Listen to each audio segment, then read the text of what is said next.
Alright guys, today what we're going to be doing is looking at linear patterns. So sometimes you guys can look at patterns and it can create a linear relationship. So the first one that we're going to be doing is looking at this. So what I always want you to do when you have these is I want you to look at the blocks and I want you to first see is how many is it increasing by. So this started off with 4 blocks.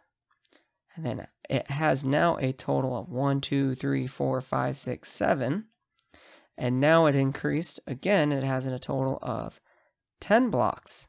And if we continue this process, you can see it's going to have a total of 13 blocks in stage 4.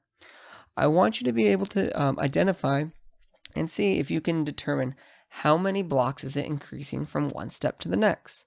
So looking at these, it is increasing by 3 each and every time.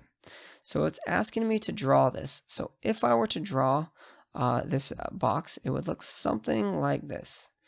So we'd have this, and then I would have a total of 4 rows.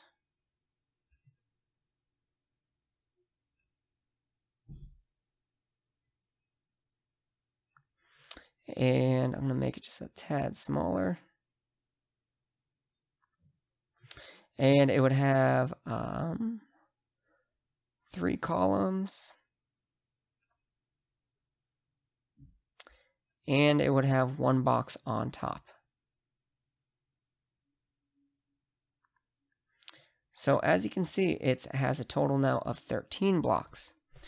Now there's a few ways what you can do to identify how many blocks it has. So let's go ahead and look at the next part. It says how many blocks are in stage 4.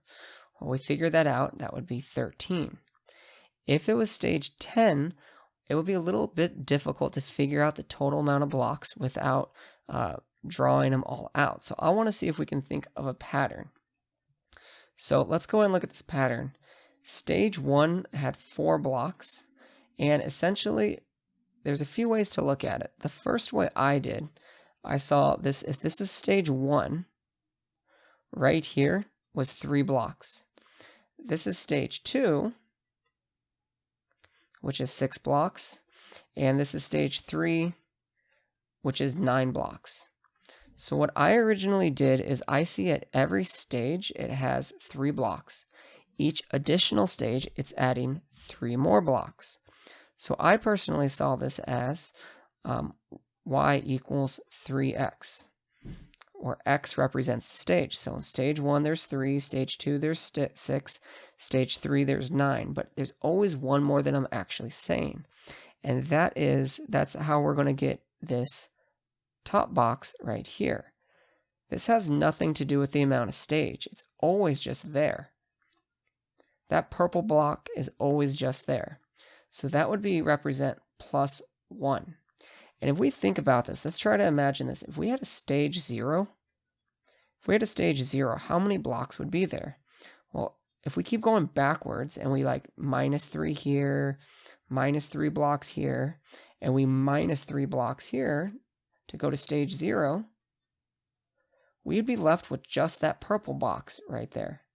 And that's what represents the plus 1.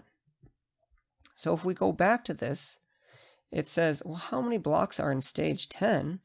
Well, I know I'm going to have 3 blocks per stage, but I got to add that top box that I drew in purple. So when I solve this now, I have y equals 30 plus 1, which means on stage 10, I'm going to have 31 blocks. All right, if you have any questions, please let me know. If not, have a great day.